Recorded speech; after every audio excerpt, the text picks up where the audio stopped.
There are 7 kinds of face cream I would not spend $1 on this summer, and 5 I'd genuinely recommend to my own sister. And I want to be careful and honest with you about how I'm doing this, because you deserve to know my method. I'm not going to stand here and tell you that 7 companies are villains.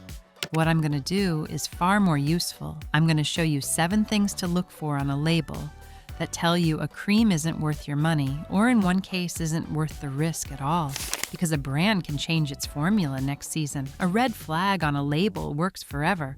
Quick honest note first. Some links below earn me a small commission at no cost to you, and I'm telling you the truth either way. Let me start with the 7 to walk past. Number 1, any cream selling itself on the collagen inside the jar.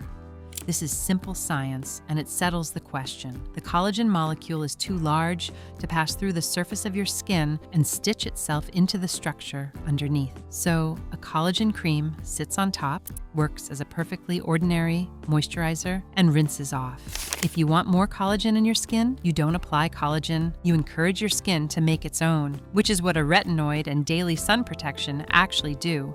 The word collagen on the front is selling you the destination by handing you a postcard of it. Number 2, stem cell creams, usually plant stem cells, usually with the most futuristic language in the entire store. Here's the honest problem.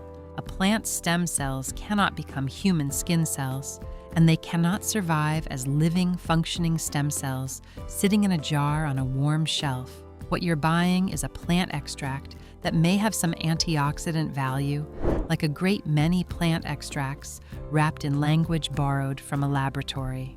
Pay for a proven antioxidant if you want one. Don't pay frontier of science prices for a postcard from the frontier. Number 3, and this one matters more in summer than any other month.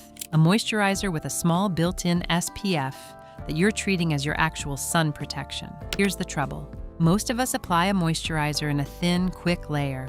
Nothing like the amount used to earn that number on the box, so the real protection you get is a fraction of what it claims. And many of these creams aren't broad spectrum, which means they may handle the rays that burn, while doing far less about the ones that quietly age you.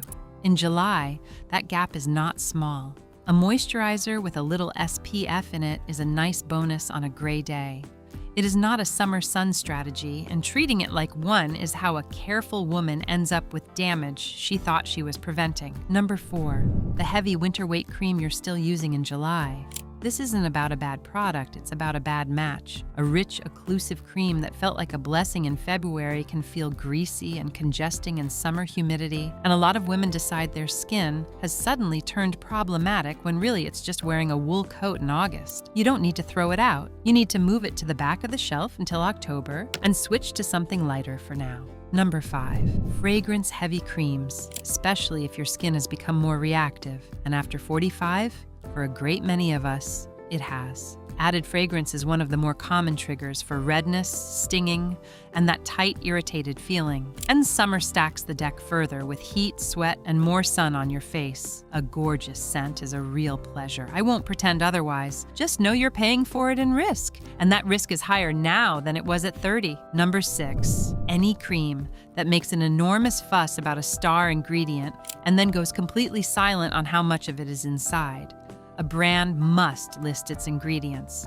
It does not have to tell you the amount. And in skincare, the amount is very often the whole ball game, because a meaningful dose does real work, while a trace does close to nothing, and both look identical on the label. When the number is missing, especially on an expensive jar, treat that silence as an answer. And number 7, and please stay with me, because this is the one that genuinely matters for your health. Skip any imported cream sold on dramatic promises of lightening, whitening, fading, or bleaching your skin, particularly one with a handmade-looking label, a label not in English, or no ingredient list at all. This isn't me being fussy. The Food and Drug Administration has repeatedly found mercury and unapproved hydroquinone in products like these, and mercury exposure can cause real harm, including kidney and nerve damage, with children and pregnant women at heightened risk. Mercury may appear on a label as mercurous chloride, calomel, mercuric, mercurio, or simply mercury. but often it isn't declared at all. The agency actually publishes a list of the specific products its labs have tested and found contaminated, and it updates it. So this is one case where I can point you somewhere far better than my opinion. Go look at the official list yourself. If something in your cabinet fits this description, stop using it and speak to your doctor. That's not a shopping tip. That's the one piece of real safety advice in this whole video.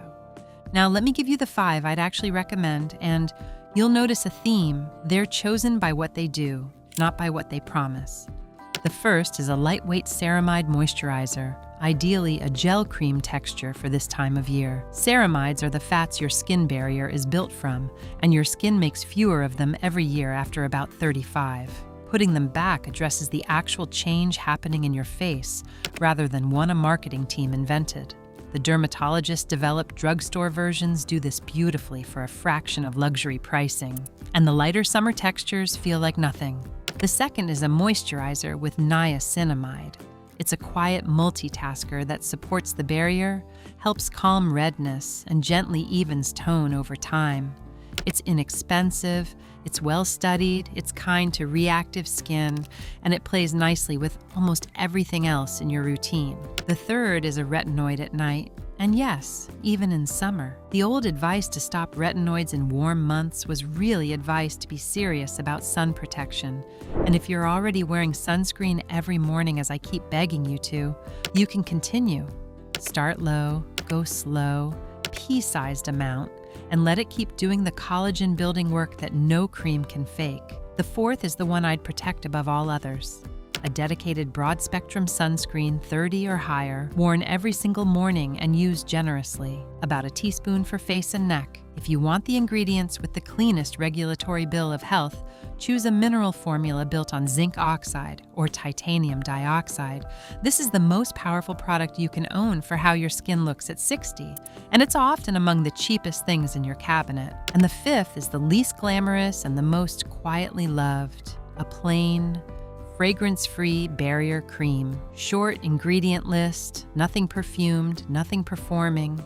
When your skin is irritated, over-exfoliated, or reacting to something new, this is what calms it down. Every woman with skin over 45 should own one, and it costs less than lunch. So let me bring it home. And before I do, let me give you the practical summer version of all this, because knowing what to skip is only half of it. Your routine doesn't need to change much between February and July. It needs to get lighter, not shorter. In the morning, cleanse gently, use the lighter ceramide or niacinamide moisturizer, and finish with your sunscreen as the very last step, generously. At night, cleanse again, use your retinoid on the nights you've built up to, and layer the moisturizer over it. If the heat has your skin feeling congested, the answer is almost never to strip it with something harsh. It's to switch to a lighter texture and keep everything else the same. Harsh summer stripping is how a lot of women create the oily yet tight cycle. They then buy 4 more products to fix. One more habit worth building, and it takes 10 seconds in the shop.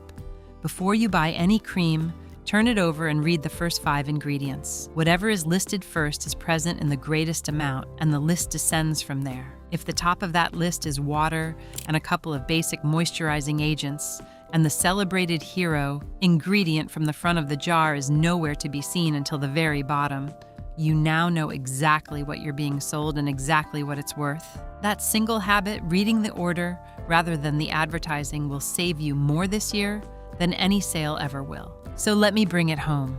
The 7 to skip aren't a list of companies to boycott. They're 7 patterns on a label. Collagen in the jar, stem cell language, a dab of SPF standing in for real sun protection, winter weight in summer heat, heavy fragrance on reactive skin, a loud ingredient with a silent percentage, and any lightening cream you can't fully identify, which is the one worth taking seriously for your health, not just your wallet. The 5 worth buying are almost boring by comparison. Ceramides, niacinamide, a retinoid, a proper sunscreen, and a plain barrier cream. Boring, affordable, and backed by actual evidence.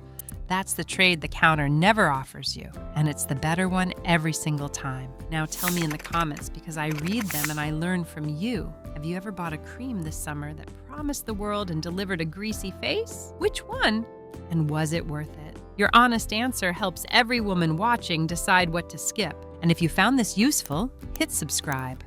I post every Monday and Thursday, and there's a fresh, honest breakdown waiting each time. Links to everything I mentioned are in the description below. In the next one, I'm doing the same thing to the face lotion aisle. 10 red flags to spot before you buy, and 3 genuinely simple picks with nothing hiding in them. I'll see you there.